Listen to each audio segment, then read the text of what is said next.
We're going to jump into the first comment from Barsona, who says, there is no need to defend content scheduling.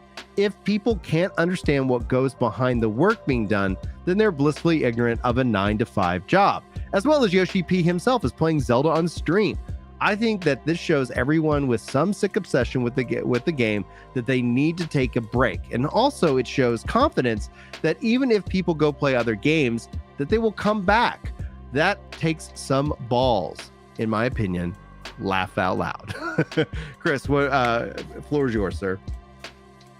Yeah, I think there's a healthy relationship with 14 that we can have times to step away. And so, but it does take some confidence. The idea that as a restaurant owner, you would encourage people to try other restaurants.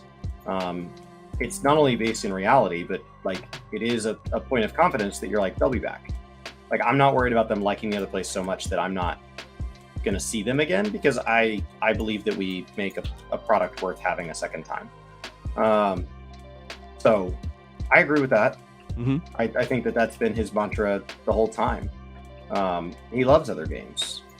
He, like noted here, he's played Zelda on stream, but he's talked about all sorts of other games that he's enjoyed over the years, including Blizzard games, which is like one of those things that, a lot of 14 fans are like, well, not all, but like there is definitely a portion of 14 fans that really don't like Blizzard games. And so for him to show respect to that in a room that he could have tossed shade at Blizzard every time it came up and it would have been fine. But he didn't. So like, I think he just likes games. And as a fan of games, like, you don't want to be the only game that's out there. Yeah.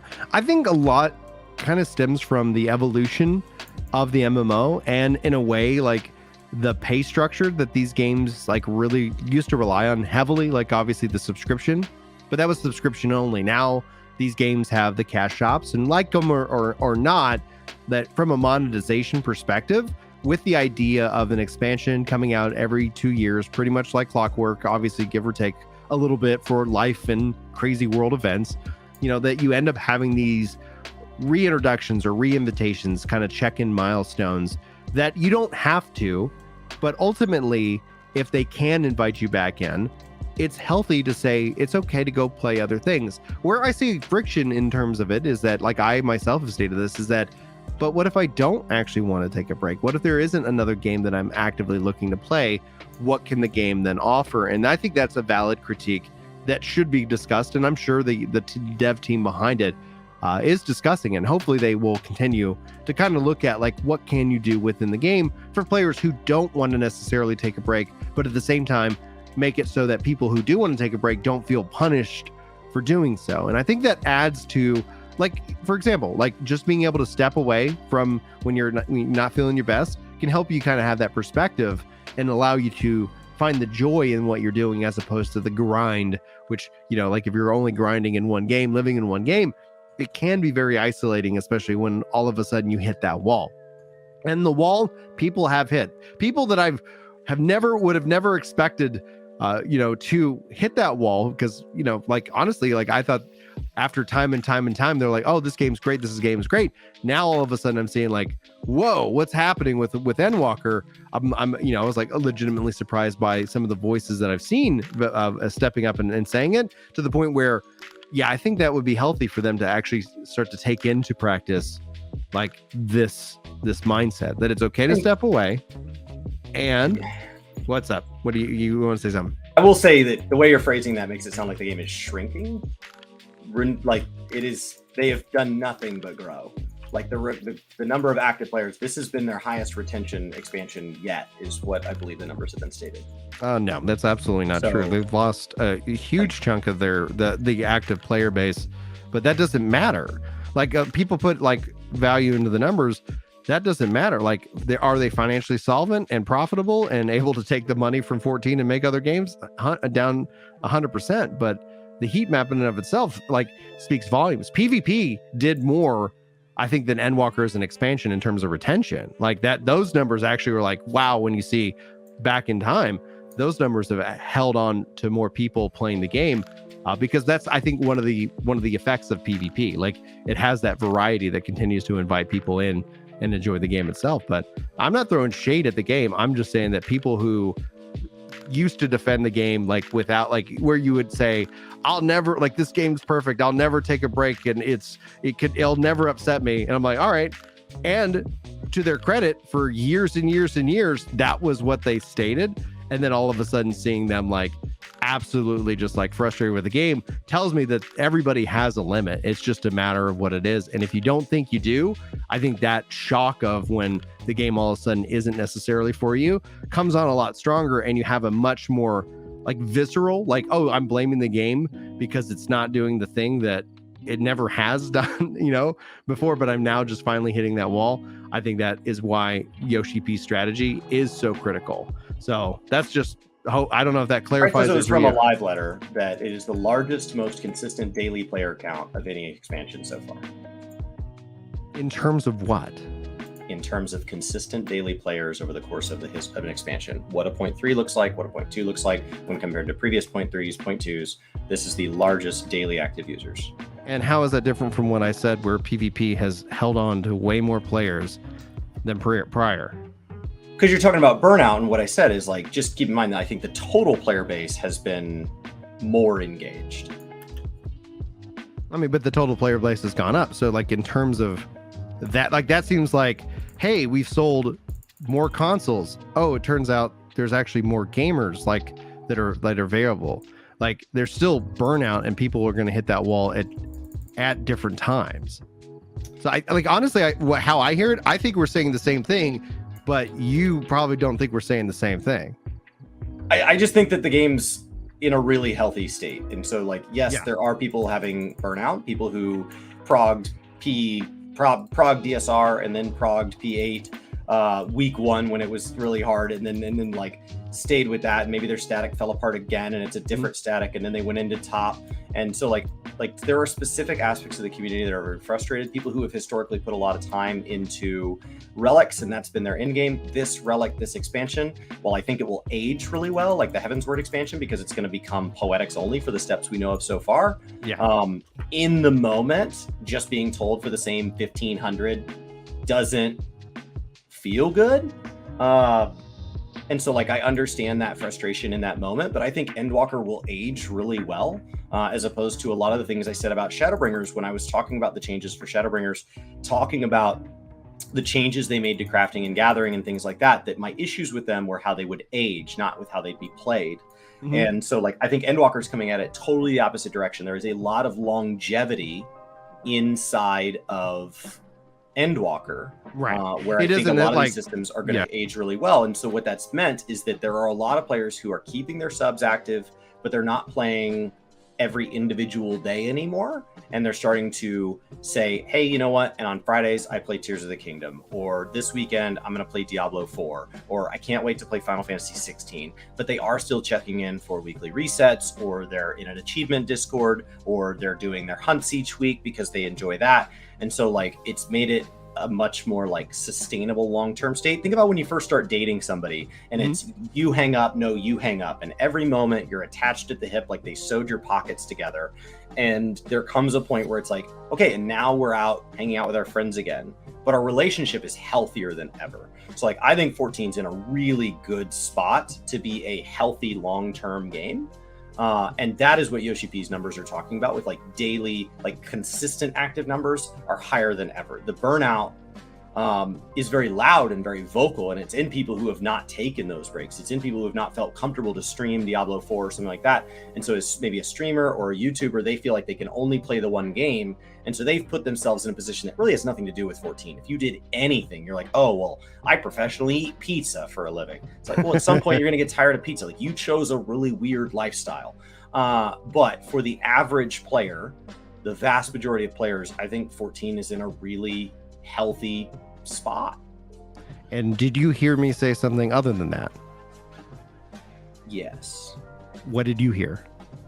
When you first started saying this, you were talking about people of burnout, and it was stated in a way where it sounded like it was the trend. And so I agreed that those people existed, but I said that that is an outlier. That is not the generalized trend. And it sounded to me like you doubled down on No, but it is, and anybody who doesn't feel they're part of that trend just doesn't know they're part of that trend yet. And I'm saying Yoshi P is saying that the vast majority that is trending the other way. Those people are becoming more and more the outliers, the ones that are experiencing burnout, because there are more and more ways to have a healthy relationship with 14 because the off ramps are built into the highway. Yeah, I don't believe I said that it was trending downward. What I said was people that I never expected to like publicly voice that they were frustrated with the game have come out and said that. And so for me, I found like, oh, that's interesting, which the data point that gives me is that everybody has that point in that wall that they hit, but that doesn't mean that they won't return. And that doesn't mean that the game is trending downward. But what I do mean, and I saw somebody talking about like what numbers is like when Endwalker finished, we saw the biggest dip in terms of active users. The point that I make in all this is that doesn't even matter. People who make a big deal out of it, the reason why people make a big deal out of it for non-Final Fantasy games is because it generates headlines. But in terms of Final Fantasy 14, people do especially have a long-term established trust with the dev team, especially Yoshi P. And I think that's why this model in and of itself makes sense. I'm going to get hit in the comments on this highlight video from people who are like, no, this like absolutely sucks because they've hit that burnout because they haven't listened repeatedly to what Yoshi P said. So I didn't say anything about this trending downward, but in terms of like numbers and everything like that, we did see the biggest drop in active players after Endwalker, which that makes complete sense because of the nature of what Endwalker kind of finishing off the story. And then the expansion content, I think, is what people caught off guard. But I'm actually defending the game. So if you're hearing any kind of form of attack, I don't know how to state it differently. I just think retention's really high. I think retention's really high. Oh, it's been huge. If you go look at 6.1, like, and you go and compare that historically, 6.1, especially bringing in Crystalline Conflict and the nature of PvP, has been massive. We're talking about absolute dominance in terms of, you know, retaining players who keep playing the game. Where before you could see a dip in 10, 15%. You know, after kind of the patch, and then all of a sudden you're seeing it like maybe 1 or 2%. So that's what I said. Like, I think we're saying the same thing. So I'm not necessarily gathering in how people feel offended by what I'm talking about. But if you feel offended, guys, I do apologize. I think it's a great time for just massively multiplayer role-playing games. Yeah. You know, I think that you have, and it's one of the reasons that I think like something like Destiny 2, I enjoyed the Destiny 2 expansion launch. It's just in a field that's really competitive right now. I think Dragonflight is a better game. I think Final Fantasy 14 right now is a better game. I think Guild Wars is trending and is knocking on the door if they're not already there.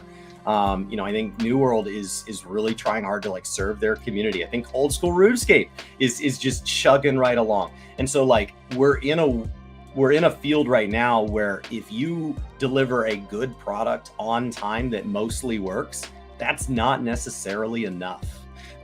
It's a great time to be somebody in this space, a player in this space, because there are a lot of communities that are being very, very, very well served. Diablo 4 is a great product on launch, and that doesn't mean they haven't had server issues and lag issues, because it is the fastest selling Blizzard game of all time, and it just can't handle it.